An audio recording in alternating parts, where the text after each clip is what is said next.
Database management system के आगे के कंसेप्ट्स को। अभी तक हमने जाना है कि डेटाबेस मैनेजमेंट सिस्टम क्या है, उससे जुड़े जो टर्म्स हैं उनको हमने डिस्कस किया है। आज हम बात करेंगे रिलेशनल डेटाबेस मैनेजमेंट सिस्टम की, और डेटाबेस मैनेजमेंट सिस्टम से जुड़े ही और कई कंसेप्ट्स हैं, जैसे डेटा कंस्ट्रेंट्स क्या होता है, डेटा इंडिपेंडेंस भी हमने डिस्कस किया था थोड़ा। तो ये कुछ टर्म्स हैं, इनको हम डिस्कस करेंगे, देखेंगे क्या इनका अर्थ होता है और इनसे किस प्रकार से हम डेटा को एक अच्छी तरह से स्टोर कर सकते हैं, सेव कर सकते हैं, और उनसे जो रिजल्ट हमें ऑब्टेन होते हैं वो किस प्रकार से होते हैं। तो सबसे पहले हम बात करते हैं रिलेशनल डेटाबेस मैनेजमेंट सिस्टम की। आपने सुना होगा, जैसा कि मैंने आपको पिछली कक्षा में बताया था, डेटाबेस मैनेजमेंट सिस्टम कई प्रकार के हो सकते हैं। जो जैसे डेटाबेस से पहले हम बात करते थे ट्रेडिशनल फाइल सिस्टम की। एक फाइल के अंदर सारा डेटा लिस्ट के अंदर स्टोर किया जाता था, और उस लिस्ट से डेटा को रिट्रीव करना काफी मुश्किल होता था, राइट। तो डेटाबेस अप्रोच के साथ ही कई सारी अप्रोचेस आई, डेटाबेस की भी अलग अलग। तो डेटाबेस की कई अप्रोचेस हो सकती हैं, जैसे हमने बात की object oriented database management system हो सकता है, या रिलेशनल डेटाबेस मैनेजमेंट सिस्टम हो सकता है। तो अभी हम बात कर रहे हैं RDBMS की, relational database management system. Relational database management system के अंदर जो भी कुछ डेटा होता है वो रिलेशंस के बेसिस पर मेंटेन होता है। किसके बेसिस पर? रिलेशंस। जैसे अगर हम बात करें ओरेकल की, ओरेकल प्योरली एक रिलेशनल डेटाबेस मैनेजमेंट सिस्टम है। अब कोई भी डेटाबेस मैनेजमेंट सिस्टम, हम IBM DB2 की बात करें, SQL सर्वर की बात करें, MS एक्सेस की बात करें, FoxPro की करें, MySQL की करें, किसी भी डेटाबेस मैनेजमेंट सिस्टम की आप बात करें, हम उसको अलग अलग तरह से कैटेगराइज कर सकते हैं ये किस प्रकार का डेटाबेस मैनेजमेंट सिस्टम है। तो जब हम कहते हैं रिलेशनल डेटाबेस मैनेजमेंट सिस्टम, तो किन बेसिस पर हम एक डेटाबेस मैनेजमेंट सिस्टम को रिलेशनल डेटाबेस मैनेजमेंट सिस्टम कह सकते हैं? तो इसके लिए डॉक्टर EF कॉड, उन्होंने 12 कॉड्स रूल एस्टैब्लिश किए थे। वो 12 कॉड्स रूल्स जो भी डेटाबेस मैनेजमेंट सिस्टम फॉलो करता है उसे हम एक proper relational database management system बोल सकते हैं, राइट। तो किसी भी DBMS को आप रिलेशनल डेटाबेस मैनेजमेंट सिस्टम कह सकते हो अगर वो डॉक्टर EF कॉड के द्वारा दिए गए जो रूल्स थे रिलेशनल डेटाबेस मैनेजमेंट सिस्टम की, उनको फॉलो करता है काफी हद तक। तो ओरेकल जो है वो इन 12 कॉड्स रूल को फॉलो करती है काफी हद तक, काफी सारे रूल्स फॉलो करती है, राइट। इसलिए ओरेकल को प्रॉपरली एक रिलेशनल डेटाबेस मैनेजमेंट सिस्टम कहा जा सकता है, राइट। तो ये रूल्स हम देख सकते हैं कि क्या रूल्स हैं, और इन रूल्स को जानकर आप जान सकते हो कि भाई रिलेशनल डेटाबेस मैनेजमेंट सिस्टम में क्या क्या फीचर्स होने चाहिए, राइट। चलिए यहाँ प्रेजेंटेशन हम देखते हैं जिसमें बता रखा है कि रिलेशनल डेटाबेस क्या होते हैं। A relational database stores information in the form of tables। जैसे यहाँ पर आपको एक रिलेशन दिखाई दे रहा है, इसको हम बेसिकली बोलते हैं रिलेशन। रिलेशन के अंदर ये एक कॉलम है और यह एक रो, राइट। रो और कॉलम्स मिलकर बनती है टेबल, और टेबल के अंदर ही सारा डेटा स्टोर होता है। तो रिलेशंस को हम इस टेबल फॉर्म में समझ सकते हैं, जो रिलेशंस हैं, राइट। अब यहाँ पर जैसे लिखा हुआ है employee ID, employee name, employee phone number, तो ये क्या है? ये एम्प्लॉय के एट्रीब्यूट्स हैं जिनको हमने अलग अलग कॉलम्स में अरेंज किया हुआ है। एम्प्लॉय ID, एम्प्लॉय का नाम और उसका फोन नंबर। तो ये एक रिलेशन हो गया एम्प्लॉय, राइट। रिलेशनल डेटाबेस में हम जो लिस्ट होती है, जो ट्रेडिशनल फाइल सिस्टम में हम पढ़ते हैं कि लिस्ट होती है, तो लिस्ट जो है उसे ब्रेक कर लिया जाता है और रिलेशंस मेंटेन किए जाते हैं। For example, a project list might be divided into a customer table, project table and a project manager table. जैसे लिस्ट में हम देखते हैं सारा डेटा एक लिस्ट के अंदर लिख दिया जाता है। जब हम उसे कन्वर्ट करें रिलेशनल डेटाबेस में, तो हम क्या कर सकते हैं, एक प्रोजेक्ट की लिस्ट है तो उससे हम 3 रिलेशंस क्रिएट कर लेंगे। कस्टमर टेबल जिसमें कस्टमर की आईडी, कस्टमर का नाम, कस्टमर की डिटेल्स होंगी। प्रोजेक्ट टेबल जिसमें प्रोजेक्ट की आईडी और प्रोजेक्ट की डिटेल्स होंगी, प्रोजेक्ट का नाम होगा, राइट।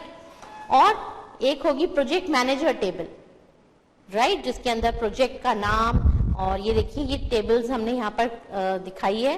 जैसे ये employee ID, name, phone number और डिपार्टमेंट आईडी की, ये एम्प्लॉय आईडी किस डिपार्टमेंट को, मतलब ये एम्प्लॉय किस डिपार्टमेंट को बिलोंग करता है। तो रिलेशनल डेटाबेस के अंदर हम जो हमारी लिस्ट है उसको अलग अलग टेबल्स में ब्रेक कर लेते हैं, और उन टेबल्स के बीच में भी रिलेशंस होते हैं, उनको हम ज्वाइन करते हैं। ज्वाइन करा जाता है एक पर्टिकुलर, एक कॉमन एट्रीब्यूट के बेसिस पे। जैसे आपने अभी देखा कि एम्प्लॉय में हमने डिपार्टमेंट आईडी डाली है। अब जो हमारी दूसरी टेबल बनेगी डिपार्टमेंट, उसमें क्या होंगे, department IDs, department name, department के डिस्क्रिप्शन। तो डिपार्टमेंट आईडी है जो दोनों टेबल्स के बीच में रिलेशन एस्टैब्लिश करती है। तो in a relational database, tables are joined together using matched pairs of data value. उदाहरण के लिए अगर प्रोजेक्ट में हमारे पास कस्टमर है, राइट, तो कस्टमर आईडी एक कॉलम के रूप में स्टोर होगा, किसमें, प्रोजेक्ट में भी और कस्टमर में भी। और ये कस्टमर आईडी है जो दोनों टेबल के बीच में रिलेशन एस्टैब्लिश करेगा। प्रोजेक्ट में भी है कि ये प्रोजेक्ट किस कस्टमर के लिए है, और कस्टमर में भी ये स्टोर है कि कस्टमर का आईडी क्या है, उसका नाम क्या है और उसकी डिटेल्स, राइट। ये देखिए ये 2 टेबल्स हमें यहाँ दिखाई दे रही हैं। पहली ये प्रोजेक्ट वाली, प्रोजेक्ट का नाम, ID, starting date, budget, customer की आईडी, और यहीं पे इसको लिंक कर रहा है ये कस्टमर आईडी इससे, इस कस्टमर टेबल से, जहां हमने कस्टमर आईडी और कस्टमर नेम स्टोर किया है, राइट। तो इस तरह से टेबल्स को लिंक किया जाता है। A relational database is more complicated than a list. आप अगर इस तरह से देखें तो एक रिलेशनल डेटाबेस ज्यादा कॉम्प्लिकेटेड होता है लिस्ट से, लेकिन एक लिस्ट से डेटा रिट्रीव करना और एक रिलेशनल डेटाबेस से डेटा रिट्रीव करना, यूजर को किससे आसानी होगी, यूजर को आसानी होगी रिलेशनल डेटाबेस को इस्तेमाल करने में, क्योंकि रिलेशनल डेटाबेस की वजह से आप डेटा रिडंडेंसी को मिनिमाइज कर सकते हो। कम से कम डेटा रिडंडेंसी होगी तो डेटा संबंधित जो एनोमलीज होती हैं, डेटा इंसर्शन से संबंधित प्रॉब्लम्स, डिलीशन से संबंधित प्रॉब्लम्स जो होती हैं वह नहीं रहेंगी अगर डेटा रिडंडेंसी कम से कम होगी, राइट। रिलेशनल डेटाबेस कहता है कि कोई भी वैल्यू नल नहीं होगी। अगर आप कुछ भी डेटा स्टोर कर रहे हो तो वह नल नहीं होगा, कुछ ना कुछ वैल्यू जरूर होगी। अगर नल है तो आप उसको एंटर ही नहीं करेंगे। तो रिलेशनल डेटाबेस जो है वो अलाउ नहीं करता नल वैल्यूज को। द स्ट्रक्चर्ड क्वेरी लैंग्वेज, अब हम बात कर रहे हैं एसक्यूएल की। एसक्यूएल क्या है? एसक्यूएल जिसके माध्यम से आप डेटा क्रिएट करते हो, आप डेटा रीड करते हो, डेटा अपडेट और डिलीट करते हो। It is an international standard language for creating, processing and querying databases and their tables, right. जितनी भी अभी हमने देखा, जितने भी डेटाबेस मैनेजमेंट सिस्टम है उसमें एसक्यूएल को ही यूज किया जाता है to retrieve, format, to create report, insert, delete करना हो हमें डेटा को मॉडिफाई करना हो, ये सारे कामों के लिए एसक्यूएल ही काम में ली जाती है। तो एसक्यूएल की फुल फॉर्म क्या है? Structured query language. यही वह लैंग्वेज है जो डेटाबेस मैनेजमेंट सिस्टम इस्तेमाल करते हैं जिससे कि डेटा को डिफाइन किया जा सके, क्रिएट किया जा सके इंसर्ट या डिलीट किया जा सके, और डेटा को मॉडिफाई अपडेट करने के लिए भी एसक्यूएल ही इस्तेमाल होती है। आपको यूजर के सामने डेटा प्रेजेंट करना है तो उसके लिए भी आप कौन सी लैंग्वेज यूज करेंगे? SQL, structured query language. यही वो लैंग्वेज है जो हर एक डेटाबेस मैनेजमेंट सिस्टम में इस्तेमाल की जाती है, और एसक्यूएल की मदद से ही हम डेटा को क्वेरी करके जो भी हमें जिस भी तरह से डेटा चाहिए वो हम ले सकते हैं और उसकी एक रिपोर्ट तैयार करी जा सकती है। जैसा कि यहाँ आप इस स्लाइड में देख रहे हैं, ये अलग अलग टेबल्स हैं और यहाँ पर आपको किसी भी तरह का अपडेशन करना हो, किसी भी तरह के मॉडिफिकेशंस करना हो, आप कर सकते हैं किसकी मदद से? एसक्यूएल की मदद से, स्ट्रक्चर्ड क्वेरी लैंग्वेज, राइट। जैसे यहाँ पर टेबल्स बनाई है, आपको एक टेबल की बजाय 2 टेबल से डेटा रिट्रीव करना हो तो एक कॉमन एट्रीब्यूट जो है दोनों टेबल्स में, उनके बेसिस पर आप डेटा रिट्रीव भी कर सकते हैं, राइट। ये देखिए इस तरह से एक एक हमने यहाँ पर बताई है। ये टेबल्स जो हैं ये आपस में लिंक्ड हैं कुछ एट्रीब्यूट से, राइट। तो आपको जब भी डेटा और ट्रेन करना है, आपको एक रिपोर्ट जनरेट करनी है जो इन तीनों टेबल्स, तीनों रिलेशन से निकल कर आता है डेटा, तो एसक्यूएल की मदद से आप वह चीज कर सकते हैं। अब एसक्यूएल में ऐसी कौन सी स्टेटमेंट है जिसकी मदद से आप डेटा रिट्रीव करते हैं? तो वो है SQL select statement. We can use SQL to combine the data in 3 tables, right. एक डेटाबेस है, उसके अंदर 3 टेबल्स हैं, आप तीनों को इस्तेमाल कर सकते हो, तीनों से एक साथ डेटा रिट्रीव कर सकते हो। देखो यहाँ पर सेलेक्ट स्टेटमेंट भी लिखी हुई है, एक सेलेक्ट, फिर आपको क्या रिट्रीव करना है? आपको 3 टेबल से डेटा रिट्रीव करना है, इसलिए टेबल का नाम डॉट एट्रीब्यूट इस तरह से लिखा हुआ है। कस्टमर टेबल से डेटा रिट्रीव किया, कोर्स टेबल से रिट्रीव किया है, फिर कभी कस्टमर से किया है, इस तरह से ये पूरी क्वेरी जनरेट की गई है। देखिए बोर्ड पे मैं आपको समझाती हूँ इसका किस तरह से हमें लिखना होता है, तभी आप इस कॉम्प्लिकेटेड एसक्यूएल को जो अभी हमने यहाँ देखा उसको समझ पाएंगे। देखिए इस तरह से लिखा। अभी के लिए आप इतना ध्यान कर लीजिए, क्या होता है, डेटाबेस मैनेजमेंट सिस्टम के द्वारा हम डेटा को भंडारित करते हैं और हम उस डेटा को क्या क्या कर सकते हैं? अपडेट भी कर सकते हैं, डिलीट भी कर सकते हैं, उसमें और डेटा इंसर्ट कर सकते हैं। अभी हम फिलहाल क्या करना चाहते हैं? डेटा स्टोर हो गया है, डेटा को हमें रिट्रीव करना है, और रिट्रीव करने के लिए हम क्या करते हैं? हम एसक्यूएल का सेलेक्ट स्टेटमेंट काम में लेते हैं। तो उसका क्या तरीका होता है? उसके लिए हमें लिखना पड़ता है select asterisk from table name. Relation का जो नाम है वो आपको बताना पड़ता है। ये उसका सिंटेक्स है सेलेक्ट स्टेटमेंट का।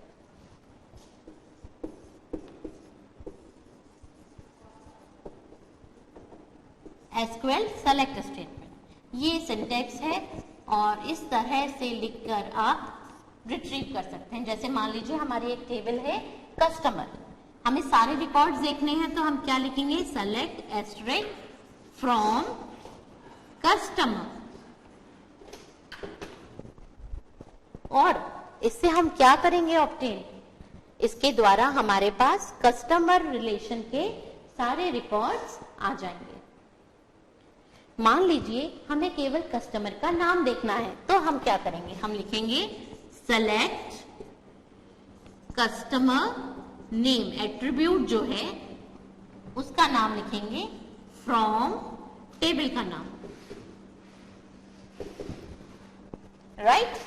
तो एस्ट्रिक अगर आप लिखते हैं इसका मतलब होता है सारे एट्रीब्यूट्स आप रिट्रीव कर रहे हैं, सारी रोज और सारे कॉलम। आपको कुछ सेलेक्टेड कॉलम्स ही चाहिए, आपकी टेबल में बहुत सारी चीजें हैं, कस्टमर का आईडी, कस्टमर का नाम, कस्टमर की लोकेशन, उसका ईमेल आईडी, फोन नंबर। मान लीजिए केवल मुझे नाम देखने हैं तो क्या करेंगे? सेलेक्ट एट्रीब्यूट का नाम फ्रॉम टेबल नेम।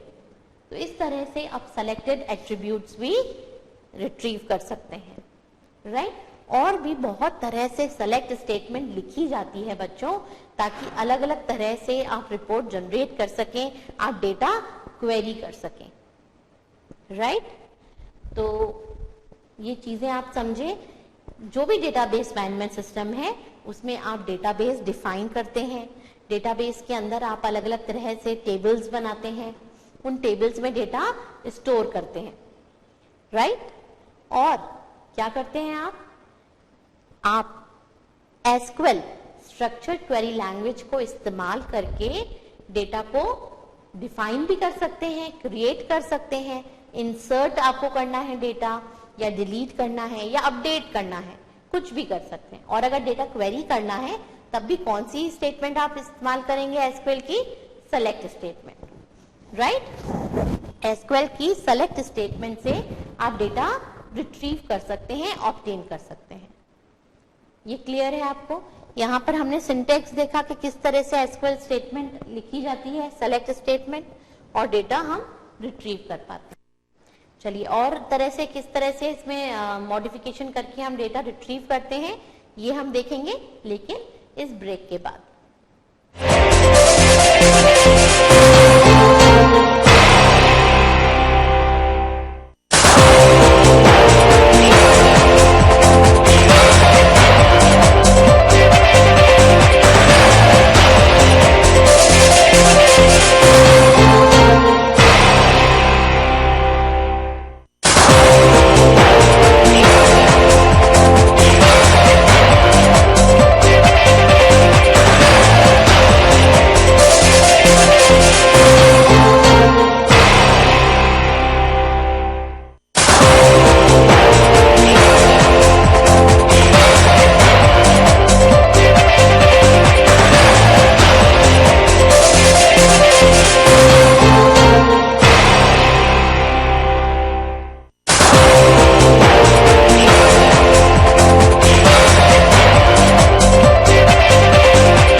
बच्चों, अभी हम बात कर रहे थे ब्रेक पे जाने से पहले सेलेक्ट स्टेटमेंट की। तो एसक्यूएल में कई प्रकार की स्टेटमेंट्स होती हैं, जैसे इंसर्ट स्टेटमेंट। इंसर्ट स्टेटमेंट के द्वारा हम क्या करते हैं, डेटा नया हमें इंसर्ट करना हो डेटाबेस में, टेबल्स में, तो वो इंसर्ट करते हैं। इसी तरह से एसक्यूएल की स्टेटमेंट होती है अपडेट। अपडेट के द्वारा आप डेटा मॉडिफाई यानी कि अपडेट कर सकते हैं, राइट। इसी तरह से डिलीट स्टेटमेंट के द्वारा आप जो पहले से डेटा स्टोर्ड है रिलेशंस में, टेबल्स में, उसको अगर डिलीट करना चाहें तो डिलीट कर सकते हैं। तो एसक्यूएल में ये सारी स्टेटमेंट्स हैं जिससे आप इंसर्ट, अपडेट, डिलीट और डेटा रिट्रीव करने के लिए कौन सी स्टेटमेंट है, सेलेक्ट स्टेटमेंट, राइट। तो ये सारी स्टेटमेंट्स हम देखेंगे। अभी आज के लिए हमने एसक्यूएल को जानने के लिए सेलेक्ट स्टेटमेंट देखी है कि सेलेक्ट स्टेटमेंट के द्वारा आप क्या करते हैं, डेटा को रिट्रीव करते हैं, राइट। और एक ही नहीं, अगर कई सारे रिलेशन से आपको डेटा रिट्रीव करना है तो वह भी पॉसिबल है। आपको सेलेक्टेड रोज रिट्रीव करनी है, सेलेक्टेड कॉलम्स रिट्रीव करने हैं, आप किसी भी तरह से क्वेरी को लिख सकते हैं और एक रिपोर्ट जनरेट कर सकते हैं, राइट। चलिए, तो अभी हमने रिलेशनल डेटाबेस मैनेजमेंट सिस्टम की बात की, एसक्यूएल की बात करी, अब हम डेटाबेस की बात कर रहे हैं, डेटाबेस सिस्टम्स की बात करते हैं। चलिए देखते हैं हम ये पीपीटी। डेटाबेस सिस्टम्स, यहां हम बात कर रहे हैं जो कंपोनेंट्स हैं डेटाबेस सिस्टम के, उनके बारे में। The 4 components of a database system are users, database applications, database management system and database. Database को यूज कौन करता है, उसकी जो रिपोर्ट्स होंगी वो आप किसके लिए जनरेट कर रहे हैं, यूजर्स के लिए। डेटाबेस एप्लीकेशंस, वह एप्लीकेशंस जो डेटाबेस मैनेजमेंट सिस्टम से कोऑर्डिनेट करती हैं, इंटरैक्ट करती हैं, डेटा को स्टोर वगैरह कराने के लिए। और एक्चुअल में हमारा डेटा कहाँ भंडारित रहता है, डेटा हमारा अवेलेबल रहता है डेटाबेस में। तो ये 4 मेन कंपोनेंट्स हैं डेटाबेस सिस्टम के, users, database applications, database management system and database. इन चारों का हमने शुरू में एक डायग्राम बना के भी आपको दिखाया था कि ये यूजर जो है वो डेटाबेस एप्लीकेशन के द्वारा जो भी उसको डेटा संबंधित कार्य करवाने हैं वह करवाता है। डेटाबेस एप्लीकेशन किससे इंटरैक्ट करती है, वह इंटरैक्ट करती है डेटाबेस मैनेजमेंट सिस्टम से। और इन डेटाबेस मैनेजमेंट सिस्टम के द्वारा ही डेटा डिफाइन करना, क्रिएट करना, डेटा पर अलग अलग तरह से एसक्यूएल्स रिट्रीव करना, डेटा पर रिपोर्ट जनरेट करना, ये सारे काम डेटाबेस मैनेजमेंट सिस्टम के रहते हैं। डेटा का कॉन्करेंट एक्सेस, इसे कंट्रोल करना, एक साथ कई सारे यूजर्स उस डेटा को एक्सेस कर रहे हैं, उसको कंट्रोल करना, डेटा की सिक्योरिटी रिलेटेड चीजें, डेटा का बैकअप, रिकवरी, ये सब डेटाबेस मैनेजमेंट सिस्टम को देखना होता है। और एक्चुअल डेटा हमारा कहाँ रहता है, वो रहता है डेटाबेस में, राइट। तो ये पहले भी हमने 4 मेजर कंपोनेंट जो है इनको पढ़ा है, इनको देखा है, राइट। अब एक एक की हम इसमें बात करते हैं। ये देखिए, यूजर्स, इधर यूजर्स इंटरैक्ट करते हैं किससे, डेटाबेस एप्लीकेशन से, और डेटाबेस एप्लीकेशंस इंटरैक्ट करती हैं डेटाबेस मैनेजमेंट सिस्टम से, राइट। तो ये है डेटाबेस एप्लीकेशन। डेटाबेस एप्लीकेशन कहाँ रिजाइड करती हैं, यूजर और डीबीएमएस के बीच में।